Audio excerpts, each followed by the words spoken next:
एक समय की बात है। किसी नगर में एक साहूकार रहता था। उसके घर में धन की कोई कमी नहीं थी, लेकिन उसकी कोई संतान नहीं थी। इस कारण वो बहुत दुखी था। पुत्र प्राप्ति के लिए वो प्रत्येक सोमवार व्रत रखता था। पूरी श्रद्धा के साथ शिव मंदिर जाकर भगवान शिव और पार्वती जी की पूजा करता था। उसकी भक्ति देखकर एक दिन माँ पार्वती प्रसन्न हो गई और भगवान शिव से उस साहूकार की मनोकामना पूर्ण करने का आग्रह किया। पार्वती जी की इच्छा सुनकर भगवान शिव ने कहा कि हे पार्वती, इस संसार में हर प्राणी को उसके कर्म का फल मिलता है और जिसके भाग्य में जो हो उसे भोगना ही पड़ता है। लेकिन पार्वती जी ने साहूकार की भक्ति का मान रखने के लिए उसकी मनोकामना पूर्ण करने की इच्छा जताई। माता पार्वती के आग्रह पर शिवजी ने साहूकार को पुत्र प्राप्ति का वरदान तो दिया, लेकिन साथ में ये भी कहा कि उसके बालक की आयु केवल 12 वर्ष होगी। माता पार्वती और भगवान शिव की बातचीत को साहूकार सुन रहा था। उसे ना तो इस बात की खुशी थी और ना ही दुख। वो पहले की भांति शिव जी की पूजा करता रहा। कुछ समय के बाद साहूकार के घर एक पुत्र का जन्म हुआ। जब वो बालक 11 वर्ष का हुआ तो उसे पढ़ने के लिए काशी भेज दिया गया। साहूकार ने पुत्र के मामा को बुलाकर उसे बहुत सारा धन दिया और कहा कि तुम इस बालक को काशी विद्या प्राप्ति के लिए ले जाओ और मार्ग में यज्ञ कराना।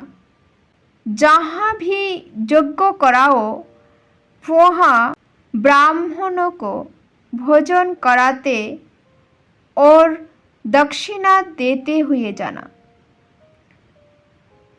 दोनों मामा भांजे इसी तरह यज्ञ कराते और ब्राह्मणों को दान दक्षिणा देते काशी की ओर चल पड़े। रात में एक नगर पड़ा जहाँ नगर के राजा की कन्या का विवाह था। लेकिन जिस राजकुमार से उसका विवाह होने वाला था वो एक आँख से काना था। राजकुमार के पिता ने अपने पुत्रों के काना होने की बात को छुपाने के लिए एक चाल सोची। साहूकार के पुत्रों को देखकर उसके मन में एक विचार आया। उसने सोचा क्यों ना इस लड़के को दुल्हा बनाकर राजकुमारी से विवाह करा दूं। विवाह के बाद इसको धन देकर विदा कर दूंगा और राजकुमारी को अपने नगर ले जाऊंगा। लड़के को दूल्हे के वस्त्र पहनाकर राजकुमारी से विवाह कर दिया गया। लेकिन साहूकार का पुत्र ईमानदार था। उसे ये बात न्याय संगत नहीं लगी। उसने अवसर पाकर राजकुमारी की चुन्नी के पल्ले पर लिखा कि तुम्हारा विवाह तो मेरे साथ हुआ है, लेकिन जिस राजकुमार के संग तुम्हें भेजा जाएगा वो एक आँख से काना है। मैं तो काशी पढ़ने जा रहा हूँ। जब राजकुमारी ने चुन्नी पर लिखा बातें पढ़ी तो उसने अपने माता पिता को ये बात बताई। राजा ने अपनी पुत्री को विदा नहीं किया, जिससे भारत वापस चली गई। दूसरी ओर साहूकार का लड़का और उसका मामा काशी पहुँचे और वहाँ जाकर उन्होंने यज्ञ किया। जिस दिन लड़के की आयु 12 साल की हुई, उसी दिन यज्ञ रखा गया। लड़के ने अपनी मामा से कहा कि मेरी तबीयत कुछ ठीक नहीं है। मामा ने कहा कि तुम अंदर जाकर सो जाओ। शिवजी के वरदानुसार कुछ ही देर में उस बालक के प्राण निकल गए। मृत भांजे को देख उसके मामा ने विलाप शुरू किया। संयोगवश उसी समय शिवजी और माता पार्वती उधर से जा रहे थे। पार्वती ने भगवान से कहा, स्वामी, मुझे इसके रोने के शर सहन नहीं हो रहा। आप इस व्यक्ति के कष्ट को अवश्य दूर करें। जब शिवजी मृत बालक के समीप गए तो वो बोले कि यह उसी साहूकार का पुत्र है जिसे मैंने 12 वर्ष की आयु का वरदान दिया। अब इसकी आयु पूरी हो चुकी है, लेकिन मातृभाव से विभोर माता पार्वती ने कहा कि हे महादेव, आप इस बालक को और आयु देने की कृपा करें, अन्यथा इसके वियोग में इसके माता पिता भी तड़प तड़प कर मर जाएंगे।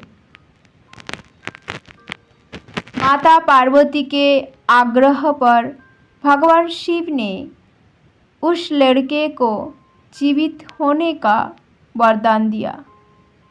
शिव जी की कृपा से वो लड़का जीवित हो गया।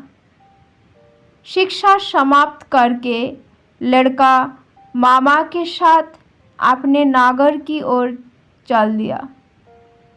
दोनों चलते हुए उसी नगर में पहुँचे जहाँ उसका विवाह हुआ था। उस नगर में भी उन्होंने यज्ञ का आयोजन किया। उस लड़के के ससुर ने उसे पहचान लिया और महल में ले जाकर उसकी खातिरदारी की और अपनी पुत्री को विदा किया। इधर साहूकार और उसकी पत्नी भूखे प्यासे रहकर बेटे की प्रतीक्षा कर रहे थे। उन्होंने प्रण कर रखा था कि यदि उन्हें अपने बेटे की मृत्यु का समाचार मिला तो वो भी प्राण त्याग देंगे। परंतु अपने बेटे के जीवित होने का समाचार पाकर वो बेहद प्रसन्न हुए।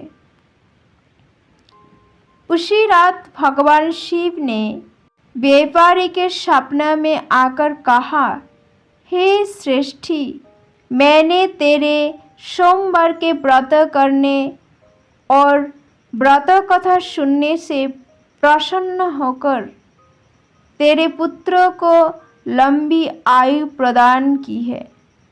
इसी प्रकार जो कोई सोमवार व्रत करता है या कथा सुनता और पढ़ता है, उसके सभी दुख दूर होते हैं और समस्त मनोकामनाएं पूर्ण होती है।